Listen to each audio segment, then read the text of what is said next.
প্রিয় দর্শক, আপনাদের সবাইকে স্বাগত জানাচ্ছি মেট্রোসেম টু দ্য পয়েন্টে। সাম্প্রতিক বিষয় নিয়ে চ্যানেল আইয়ের এই বিশেষ আয়োজনে আপনাদের সাথে আছি আমি সানজিদা তন্নি।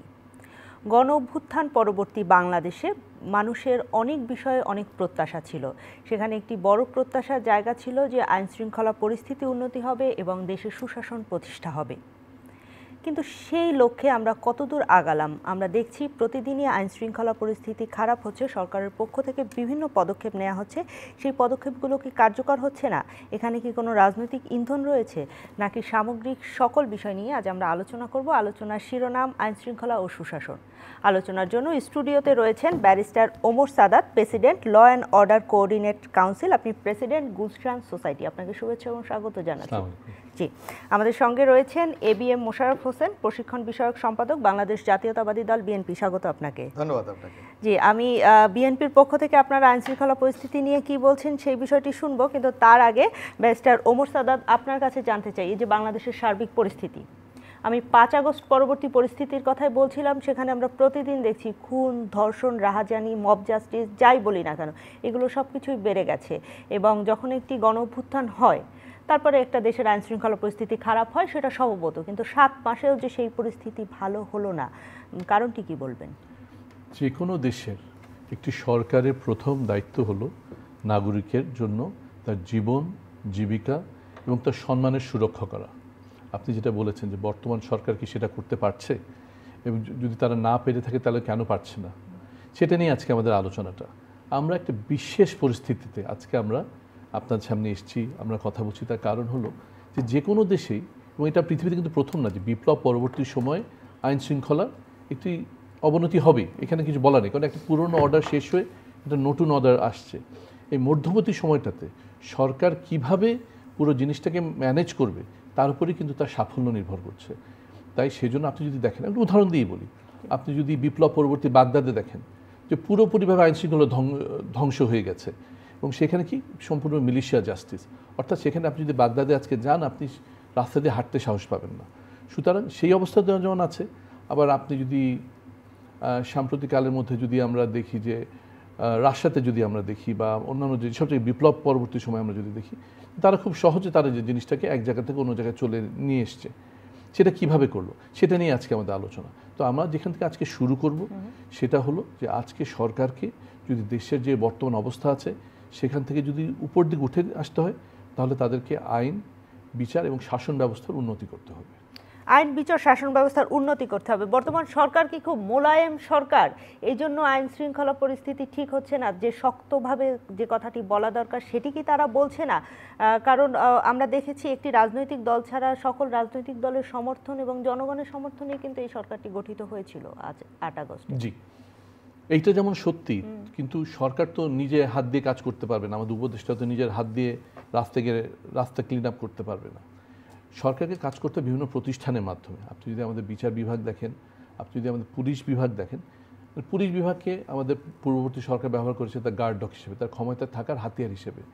একই সঙ্গে আপনি যদি আদালত দেখেন, আমি সুপ্রিম কোর্টের একজন সদস্য, একজন সিনিয়র অ্যাডভোকেট সুপ্রিম কোর্টের, আমরা দেখেছি গত সরকারের সময় এই যে এসালম কোম্পানি যে হাজার হাজার কোটি টাকা পাচার করে নিয়ে যাচ্ছে, সে সময় সেটা আদালতের আদেশেই তাদের বিরুদ্ধে তদন্ত বন্ধ হয়ে গিয়েছিল।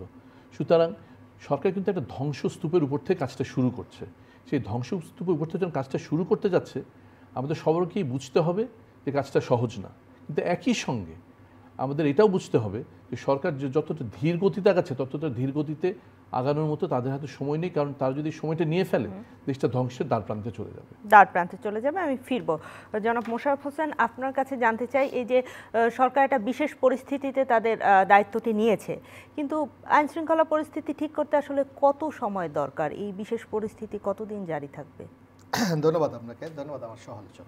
আমি একটু ব্যারিস্টার সাহেবের সাথে আমি একটু দ্বিমত করি। উনি বলেছে বিপ্লব যখন হয় তখন কিন্তু সব কিছু ছিন্ন বিচ্ছিন্ন হয়ে যায়। কিন্তু আমরা কিন্তু একটা কনস্টিটিউশনাল গভর্নমেন্টের মধ্যে আছি, আমাদের একটা যে রাষ্ট্রের ফ্রেমওয়ার্ক তার ভিতরে আছি। সুতরাং এখানে আমরা অনেকটা বিচ্ছিন্ন হয়ে গেছি, প্রশাসন থেকে অনেকটা বিচ্ছিন্ন হয়ে গেছি আমরা জনগণ থেকে, এটা বলার কিন্তু কোনো সুযোগ নাই। বরং আমরা যেটা মনে করি যে বিদ্যমান আমাদের সাংবিধানিক যে কাঠামোগুলি আছে, সেই কাঠামোর মধ্যে দিয়ে সরকার পরিচালিত হচ্ছে, এবং এখানে কোথাও ভ্যাকুয়াম আছে বলে আপনি দেখতে পারবেন। কিন্তু তাহলে কেন আইন শৃঙ্খলাকে আমরা নিয়ন্ত্রণ করতে পারছি না? এই ক্ষেত্রে আমার কাছে মনে হয় সরকারের দক্ষতা বলেন, অভিজ্ঞতা বলেন এবং এই যে শাসন ব্যবস্থা পরিচালনা করার মতো যে কমিটমেন্ট দরকার, সেই ক্ষেত্রে মারাত্মক ঘাটতি তাদের আছে বলে আমার কাছে মনে হয়। যেমন আপনার কাছে স্পষ্ট মনে আছে যে রিচার্ড সাহেব বলেছে বিগত 15 বছর 7 মাসে আওয়ামী লীগ আমাদের দেশটাকে একটা ধ্বংসের শেষ প্রান্তে নিয়ে গেছে। উনি বলেছে যে একটা বিচার যার উপর মানুষের আস্থার শেষ স্তর, সেই বিচার বলে অমুকের বিরুদ্ধে আমার তদন্ত করা যাবে না। অর্থাৎ আপনার নগ্ন দলীয়করণ কোন পর্যায়ে গিয়ে পৌঁছেছে। কিন্তু সেই সুপ্রিম কোর্ট বলি বা আমরা হাইকোর্ট বলি, তারা কি এই অবস্থা প্রোটেক্ট করতে পেরেছে? কিন্তু আপনি জানেন আমাদের সংবিধানের মূল রক্ষা কবচ হলো সুপ্রিম কোর্ট, সেখানেও কিন্তু তারা ব্যর্থ হয়েছে। অর্থাৎ সামগ্রিকভাবে যে ব্যর্থতা, এই ব্যর্থতা লাগাম টেনে ধরার জন্যই তো আজকে শেখ হাসিনার পতন হয়েছে, যার জন্য পালিয়ে গেছে। কিন্তু আপনি দেখবেন এই ফেসিস যারা এই ঘটনাগুলি ঘটে, যেই বিচারপতি, আমি একটু ব্যারিস্টার সাহেবের দৃষ্টি আকর্ষণ করে বলতে চাই, যেই বিচারপতি বলতে পারে যে এই আইন চলবে না, তার বিরুদ্ধে কি কোনো ব্যবস্থা নেওয়া উচিত? তো অ্যারেস্ট হওয়ার কথা, তার গ্রেফতার হওয়া উচিত, তার বিরুদ্ধে সরকার ব্যবস্থা নেওয়া উচিত। নিতে পারিনি আমরা। অন্তর্বর্তীকালীন সরকার এসে তো প্রধান বিচারপতি সহ অনেকজন বিচারপতিকে বাদ দিয়ে নতুন দায়িত্ব থেকে সরিয়ে দেওয়া হয়েছে, কিন্তু আপনি যে অপরাধটা করেছেন সেই অপরাধের কি হবে? এক, তারপর আপনি দেখবেন, আমি মনে করি যে আইন শৃঙ্খলা অবনতির অন্যতম আরেকটা কারণ সরকারের একটি ঘোষণা। আপনি আপনার মনে আছে যে প্রধান এই যে স্বরাষ্ট্র উপদেষ্টা বলেছিলেন যে আমরা দেখেছি ঢালাওভাবে অনেক মামলা হয়েছে, সকলকে গ্রেফতার করা যাবে না, একটা মেসেজ দিয়ে দিয়েছে সরকারের পক্ষ থেকে।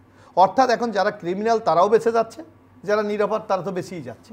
যার কারণে আপনি দেখেন এই যে আওয়ামী লীগ দীর্ঘ 15 বছর 7 মাসে যে নির্যাতন, অত্যাচার, একটা ফেসিস্ট রাষ্ট্র ব্যবস্থা চালু করেছে, কতজন গ্রেপ্তার হয়েছে তাদের আপনি দেখেন। আমরা যদি আন্তর্জাতিক ট্রাইব্যুনালের হিসাব অনুসারে দেখি, তারা সর্বোচ্চ বলেছে 136 জনের বিরুদ্ধে মানে তারা একটা মামলা পরিচালনা করছে। তা আওয়ামী লীগ তো দীর্ঘ 15 বছর ক্ষমতায় ছিল, মিনিমাম 3 টার্মে আপনার 300 এমপি, 3 আর 900 এমপি।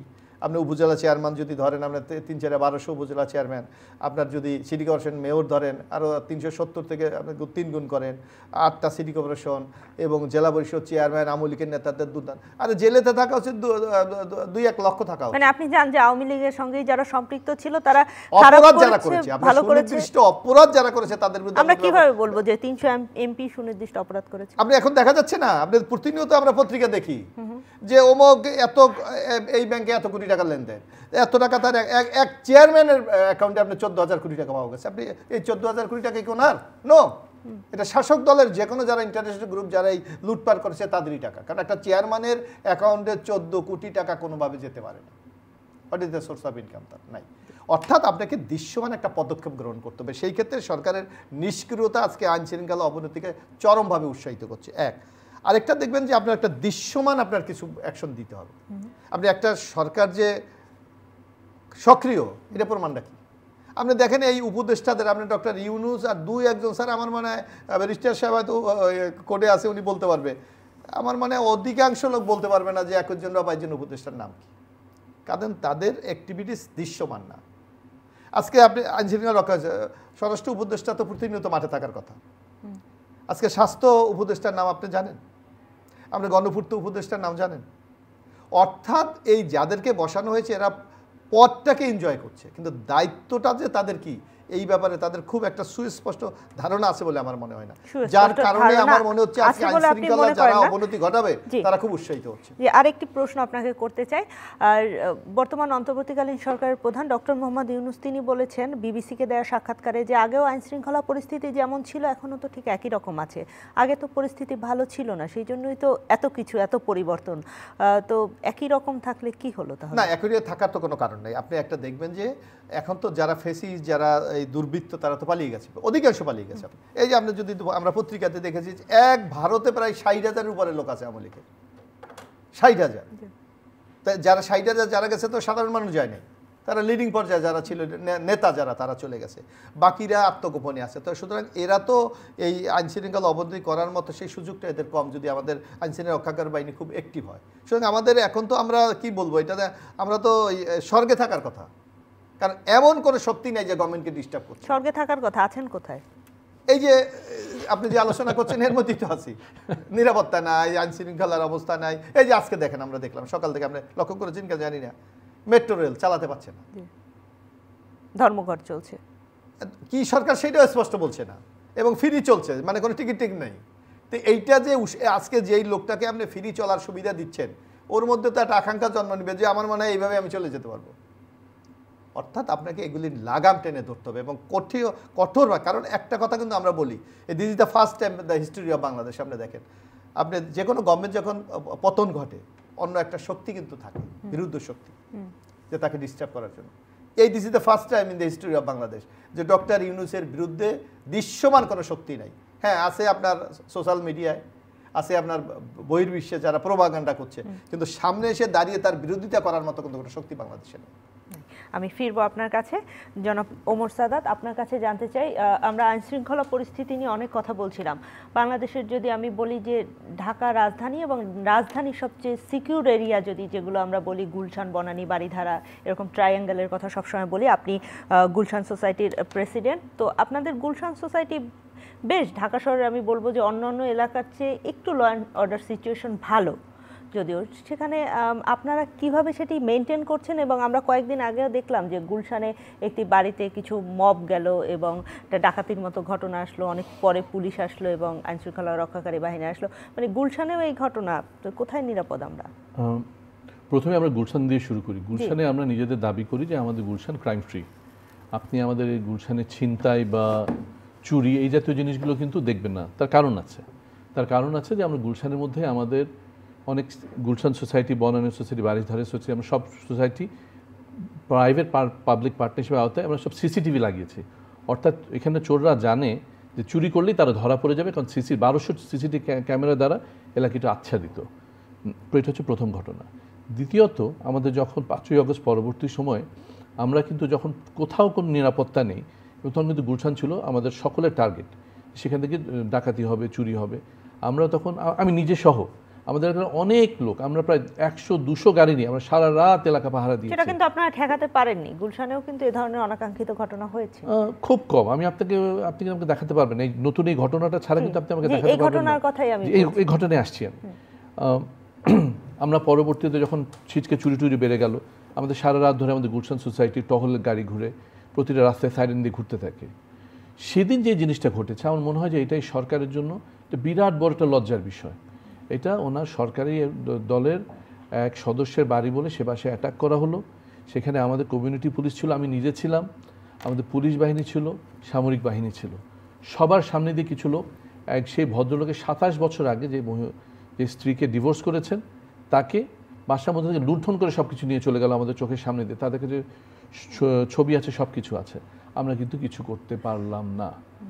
এই ঘটনা কিন্তু আমাদের পুরো দেশবাসীকে এবং বিশেষত আমাদের এলাকার মানুষ গুলশানবাসীকে অত্যন্ত নাড়া দিয়েছে।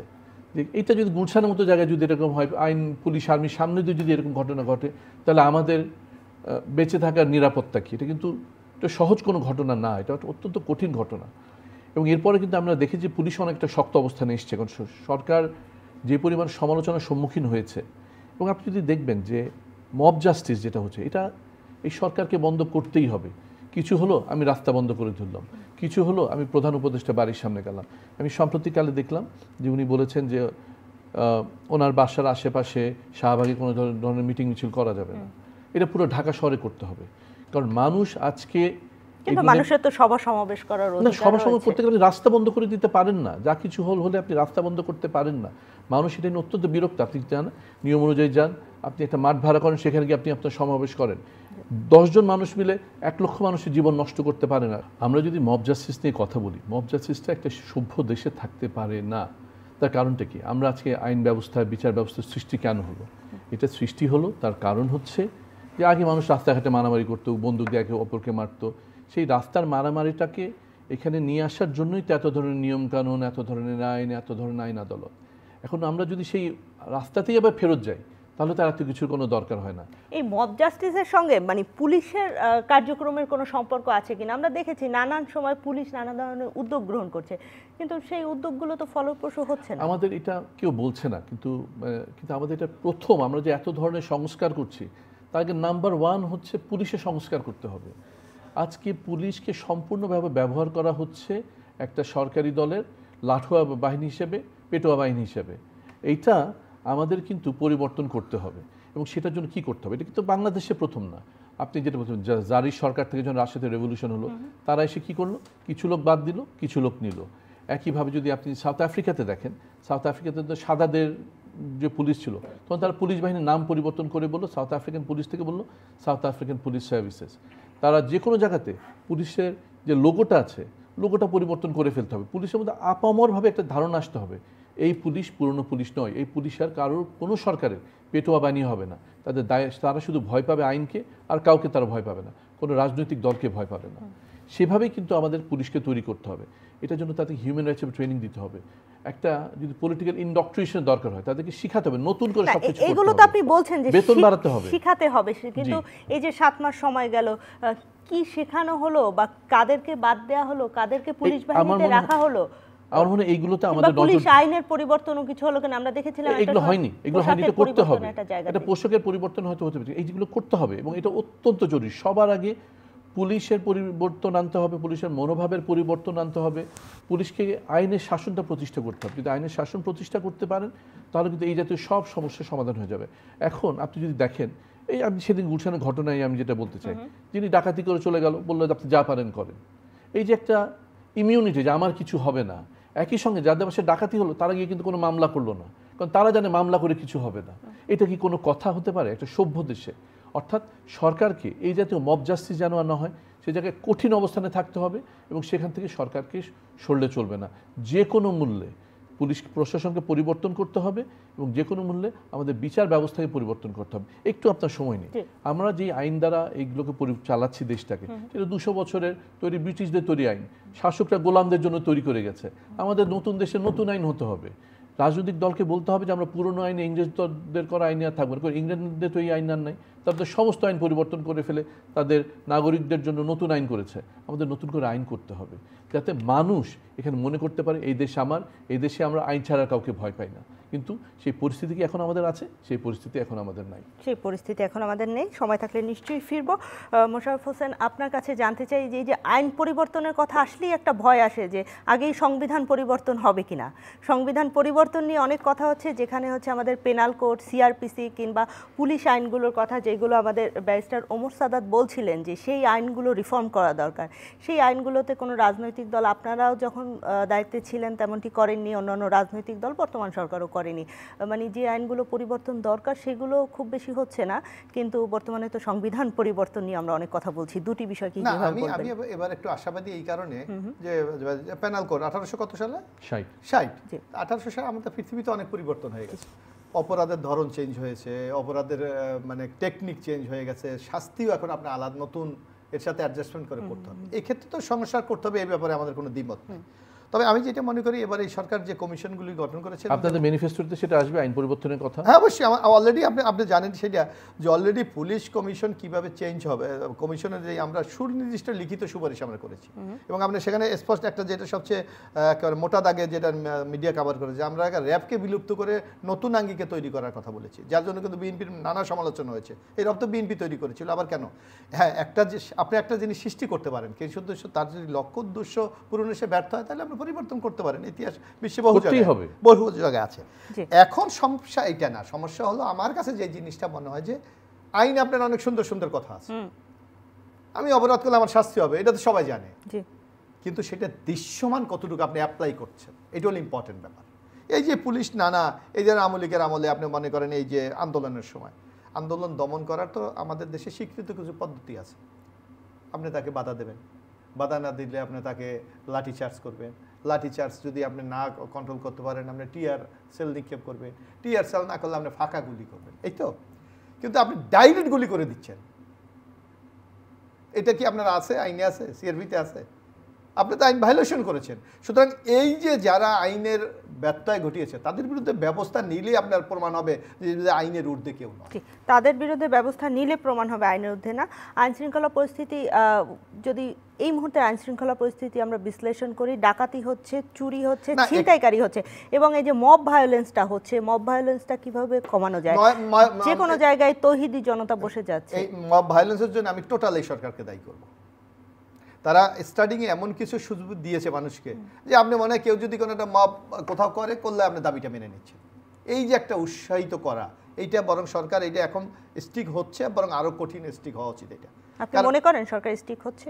কিছুটা হচ্ছে, আমরা কিছুটা লক্ষ্য, যেমন এর মধ্যে আপনার প্রধান বিচারপতির বাসভবন ওখানে গিয়েছে, সেখানে একটা আমার মনে হয় কিছু কিছু ক্ষেত্রে যে কথাটি আমি ব্যারিস্টার সাহেবের সাথে সম্পূর্ণ একমত। আপনি ঢাকার এখানে নাগরিক তো আপনার মূল কম্পোনেন্ট তো রাষ্ট্রের নাগরিক, নাগরিকদের সুযোগ সুবিধা বৃদ্ধি করবেন, তাদের নিরাপত্তা দেবেন, তাদের সিকিউরিটি দেবেন, এটা আপনার দায়িত্ব। কিন্তু এর অর্থ না যে টোটাল নাগরিকদেরকে আপনারা ঝুঁকির মধ্যে ফেলে দেবেন। বাংলাদেশে মিছিল মিটিং করার জন্য সুনির্দিষ্ট জায়গা আছে, সরকার তো নির্দিষ্ট করে দিয়েছে যে এই জায়গায় আপনি প্রতিবাদ করতে পারবেন, এই ক্ষেত্রে আমার বাধা নেই। তাহলে হয় আমি কেন রাজপথ দখল করব, কেন আমি এই জায়গা করে জনগণকে আমি একটা অনিরাপদ অবস্থায় নিয়ে যাব? এই জায়গাগুলিকে গভর্নমেন্টকে কিন্তু অ্যাড্রেস করতে হবে খুব সিরিয়াসলি। আরেকটা যে জিনিসটা আপনি বলেন, যেটা ব্যারিস্টার সাহেব বলেছে, যে আপনি দেখবেন যে এই পুলিশকে আমার যেটা মনে হয় যে মনোজগতে তাদের একটা মানে বিরাট পরিবর্তন দরকার। একদম একমত, দরকার। কারণ একটা দরকার, আপনি দেখেন আওয়ামী লীগের আমলে যেটা হয়েছে যে আপনি অন্যায় করলেন, আপনাকে বৈধতা দিয়েছে সরকার, শেল্টার দিয়েছে। এই যে তাদের মনোযোগ, আমরা যারা পলিটিক্স করি, আমি জানি না ব্যারিস্টার সাহেব আমার সাথে একমত হবেন কিনা, যেমন আমরাও আমাদের নেতা কর্মীদেরকে অনেক সময় সামলাতে কষ্ট হচ্ছে। কেন ভাই, আওয়ামী লীগের আমলে এটা হয়েছে, এখন হবে না কেন? এই যে সংক্রামিত রোগের মতো কিন্তু আপনি এটা ছড়িয়ে যাচ্ছে, যে ওরাই অন্যায়টা করেছে, আমরা করবো না কেন? এই যেমন আপনি ফ্র্যাঙ্কলি যেইটা বলি, আমরা বাংলাদেশকে এই যে ভোটের দিকে আমাদেরকে ফিরিয়ে নেওয়া, এটা খুব টাফ। অনেক নেতারা যারা ইলেকশন করেছে, করছে বা আগামীতে করবে, যে লোকাল গভর্নমেন্টে অনেকে বলতে এরকম বলে যে আওয়ামী লীগের আমাদের পিটাই নিয়ে গেছে, তা আমরা কেন কষ্ট করবো? একটা দৃষ্টান্ত স্থাপন হয়েছে, এটা সংক্রামক রোগের মতো কিন্তু এটা ছড়িয়ে গেছে। তো এই জায়গা থেকে উত্তরণের একটাই কাজ হলো যে আপনার মনোজগতে তার একটা বিরাট পরিবার, যার জন্য তাকে দরকার, আপনার এটা কি বলে, বুস্ট আপ করা দরকার, রিট্রেনিং করতে হবে। এবং এখানে ভাইয়ের সঙ্গে একটু আমি অ্যাড করে বলি যে আপনি যে বললেন, আপনাকে অসংখ্য ধন্যবাদ এই সত্যি কথাটা বলার জন্য। সত্যি কথা কিন্তু কেউ বলে না। আজকে যে আইন শৃঙ্খলা পরিস্থিতির অবনতি ঘটে, সেটা কিন্তু অনেকাংশে যারা তৎকালীন বিরোধী দল ছিল, তারা আজকে এসে তাদেরকে কন্ট্রোল করা যাচ্ছে না। তাদেরকে শক্ত হাতে বলতে হবে, আপনাদেরকেই বলতে হবে। অনেক ক্ষেত্রে কিন্তু পুলিশ পারবে না। আপনারা যারা রাজনৈতিক দলের সঙ্গে আছেন, তাদেরকে শক্তভাবে বলতে হবে এই জাতীয় চাঁদাবাজি, মার্কেট দখল, ঘাট দখল, এগুলো আমার সঙ্গে আমরা জড়িত হব না। আপনারা করছেন, আরো বেশি করে একটু শেষ করি, এই জিনিসগুলো করতে হবে। একই সঙ্গে পুলিশকে জানতে হবে যে যদি কেউ করে, আমি সবাইকে সমানভাবে ধরবো। আমি কাউকে ধরবো আর কাউকে ছাড়বো, সেরকম করলে কিন্তু হবে না। এক ফ্রাঙ্কেনস্টাইন অন্য ফ্রাঙ্কেনস্টাইন দ্বারা রিপ্লেস করা যাবে না। আইন আইনের মতো চলবে। ফাস্ট ট্র্যাক বিচার ব্যবস্থা হবে, এবং যে বিচার ব্যবস্থা, এই যে ধর্ষণের জন্য যে মৃত্যু হলো, তার 1 মাসের মধ্যে যদি সাজা হয়ে যদি ফাঁসি হয়ে যায়, তাহলে মানুষ বুঝবে যে না, আইনের একটা শাসন আছে দেশে, আইন সামনে আগাবে। ফাস্ট ট্র্যাক শাসন ব্যবস্থা চলতে হবে, বিলেতি আমাদের শাসন ব্যবস্থা দিয়ে কিন্তু চলবে না। আমার দুটি প্রশ্নগুলো আপনি কিভাবে নেবেন জানি না। প্রথম প্রশ্ন হচ্ছে যে দুটি বিষয়। একটি বলা হয় যে বাংলাদেশ জামায়াত ইসলামী তারা যত অফিসিয়াল পর্যায়ে রয়েছে বাংলাদেশে, সেখানে তারা তাদের লোকজন বসেছে, এবং যত লঞ্চঘাট রয়েছে, যত ট্রাক স্টেশন, টেম্পো স্টেশন রয়েছে, এগুলো বিএনপি দখল করেছে, এরকম চাঁদাবাজি করছে কথা শোনা যাচ্ছে। পত্রপত্রিকায় ঢালাওভাবে এই অভিযোগ পত্রপত্রিকায় এসেছে। সেজন্য আমি জানতে চাই, কথাগুলো কি একটা ন্যারেটিভ তৈরি করা হচ্ছে, কোনো মহল থেকে ন্যারেটিভ তৈরি করে। এখন আপনি দেখেন, আপনিও স্বীকার করবেন ব্যারিস্টার সাহেব বা দর্শক যারা দেখে, যে বাংলাদেশে এখন সবচেয়ে বড় বৃহত্তর রাজনৈতিক দলটা কি? বাংলাদেশ জাতীয়তাবাদী দল।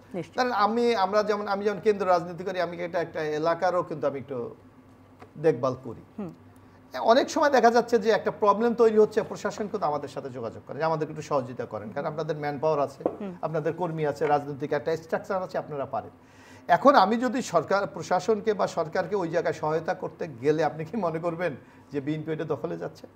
যেমন আমি একটা বলি, আমাদের কাছে সবচেয়ে বড় চ্যালেঞ্জটা ছিল, আপনি মনে করেন 5 তারিখে 3 দিন দেশে গভর্নমেন্ট ছিল না, আইন শৃঙ্খলা রক্ষা বাহিনী কিচ্ছু ছিল না। আপনি ওই 3 দিন যদি বাংলাদেশের অবস্থাকে শান্তিপূর্ণ রাখার ক্রেডিট দিতে হয়, এটা গোস টু বিএনপি। কারণ আমরা মন্দির পাহারা দিয়েছি, বাসাবাড়ি পাহারা দিয়েছি, আমরা বাস স্ট্যান্ড চালু রেখেছি, আমরা লঞ্চ স্ট্যান্ড চালু রেখেছি, সকল জায়গায় আমরা একেবারে জাস্ট দারোয়ানের মতো আমরা দায়িত্ব পালন করেছি। এখন এইটাকে যদি আপনি বলেন যে দখলদারিত্ব, আমি তা না, এটা বরং আমি বলি বিএনপির মতো একটি বড় দায়িত্ব, যে রাজনৈতিক দলের একটা জনগণের প্রতি একটা কমিটমেন্ট, আপনি একটা কমিটমেন্ট মনে করেন। পরের প্রশ্নটি হচ্ছে, অন্তর্বর্তীকালীন সরকার ডিসেম্বর মাসে একটা নির্বাচনের কথা বলছে, আপনারাও নির্বাচন চাইছেন। নতুন যে ছাত্রদের রাজনৈতিক দল জাতীয় নাগরিক পার্টি, তারা বলছে এই আইন শৃঙ্খলা পরিস্থিতিতে নির্বাচন হওয়া সম্ভব নয়। না, এই আইন শৃঙ্খলা রক্ষা করার দায়িত্ব কার? তারা এই যে বৈষম্য বিরোধী, এখন ধরেন তারা নতুন একটা কিন্তু রূপ পরিগ্রহ করেছে।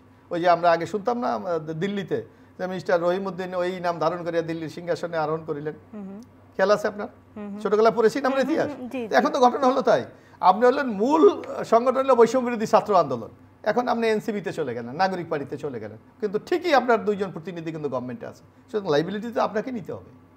না, সে সঙ্গে আইন শৃঙ্খলা পরিস্থিতির লাইবিলিটি কি? এবং না তাদের নিতে, তারা তো government, part of the government. জি, আরেকটি কথাও এসেছে যে আইন শৃঙ্খলা পরিস্থিতি খারাপ হওয়ার সঙ্গে কোনোভাবে অন্যান্য, আমরা যদি আওয়ামী লীগের কথা বাদে অন্যান্য রাজনৈতিক দল জড়িত কিনা, তারাও না এটা সরকারকে ব্যর্থ প্রমাণ করতে চাইছে কিনা? এটা টোটাল আমি মনে করি সরকারের দক্ষতার অভাব এবং আইন শৃঙ্খলা রক্ষা বাহিনীকে যে স্পিরিটে সরকার ব্যবহার করা উচিত বা কাজে লাগানো উচিত সেটা সরকার সম্পূর্ণ ব্যর্থ হচ্ছে।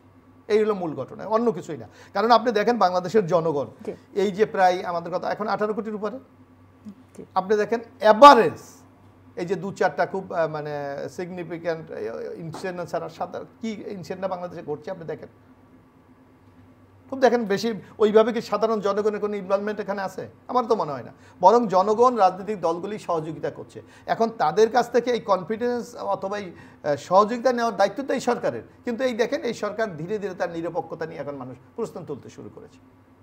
এখন অনেকে তো আপনি বললেন যে এখন এই যে ডক্টর ইউনূস সাহেব আগে যে কথা বলছে যে আপনারা যদি অল্প চান ডিসেম্বরে না হয় জুনে, এখনই দেখেন জাতিসংঘ মহাসচিব আসার পর কিন্তু একটু চেঞ্জ হচ্ছে। তাহলে আপনাকে তো আপনার কথা থেকে আপনি সরে যাবেন, জনগণ তো এটা প্রত্যাশা করে না, কারণ আপনার উপর বিশ্বাস রেখেই কিন্তু আপনাকে রাষ্ট্রীয় ক্ষমতার দায়িত্ব দিয়েছে এবং আপনাকে নিঃশর্তভাবে সমর্থন দিয়েছে। সুতরাং ইউনূস সরকারের দায়িত্ব হলো এই জন আকাঙ্ক্ষাকে ধারণ করে আগামী দিনে গণমানুষের একটা সরকার তৈরি করা। আর এই সরকারের তো ফুল কাজ না যে বাংলাদেশটাকে আপনি টোটালি রিপেয়ার করে দিয়ে চলে যাবেন, আপনি শুরু করবেন। এবং যেটা খুবই যেটা আমরা বলে ওই যে এই জন্য এই সরকারের নাম হচ্ছে অন্তর্বর্তীকালীন সরকার। এবং আপনি একটা কি কথা যেন বলে না যে ওই যে কি প্রয়োজনীয় সংস্কার, তো হোয়াট ইজ দ্য প্রয়োজনীয় সংস্কার? আপনার কি কোনো ডেপুটেশন আছে এখানে? অথবা অল্প সংস্কার আপনি ডেপুটেশন দেন যে অল্প সংস্কার বলতে আমি এইটা বুঝি আর বড় সংস্কার বলতে আমি এইটা বুঝি, আপনি সেই ডেপুটেশন দিচ্ছেন। আমরা তো বারবার বলছি আপনি একটা রোড ম্যাপ ঘোষণা করেন, আপনার কর্মসূচি ঘোষণা, আপনি কি করতে চান? তাহলে আপনি এই সকল ক্ষেত্রে আপনার নিষ্ক্রিয়তা কেন? তাহলে নিশ্চয়ই ক্ষমতা থাকার কি একটু খায়েশ কি তাদের মধ্যে বর্তমানে একটু জন্ম নিচ্ছে? এই প্রশ্ন তো আমরা করতে পারি কিনা, এই প্রশ্ন জন্ম নিয়েছে। একেবারে শেষ করব, শেষ 1 মিনিট, আইন শৃঙ্খলা এবং সুশাসন প্রতিষ্ঠার জন্য কি করণীয়? এটা দরকার হলে আমরা যেটা মনে করি, আপনি ওয়ার্ল্ডের দিক যদি তাকান, এই যে রাশিয়া ইউক্রেন হচ্ছে আলোচনা হচ্ছে না, ইসরায়েল ফিলিস্তিন হচ্ছে আলোচনা হচ্ছে না। মূল বিষয় যে কোনো সংকট সমাধানের একটাই আপনার কাছে পথ, আলোচনা, আলোচনা, সংলাপ, সংলাপ। আপনি যত রাজনৈতিক দলগুলিকে আপনি আস্থা নিতে পারবেন তত আমার মনে হয় স্মৃতি বাংলাদেশ আগামী দিনে এগিয়ে নিয়ে যাবে। অসংখ্য ধন্যবাদ। আপনার কাছে জানতে চাই, আমরা আইন শৃঙ্খলা পরিস্থিতি নিয়ে কিছুটা কথা বললাম, কিন্তু বিচার বিভাগ নিয়ে আসলে খুব একটা কথা বলার সুযোগ হলো না।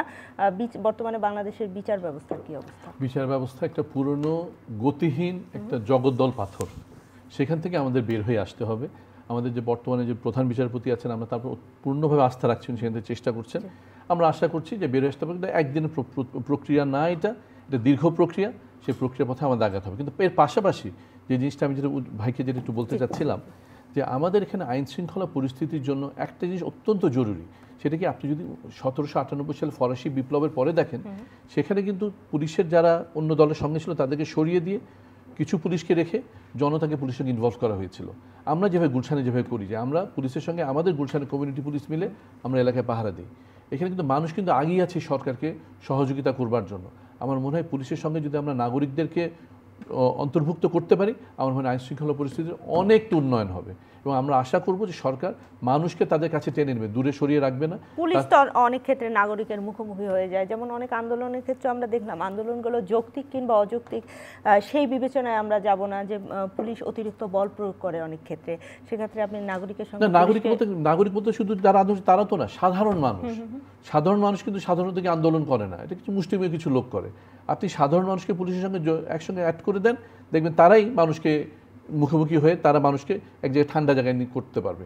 কিন্তু যদি কেবলমাত্র বর্তমান পরিস্থিতিতে যদি কেবলমাত্র পুলিশের উপর আশা রাখেন, পুলিশ করতে পারবে না।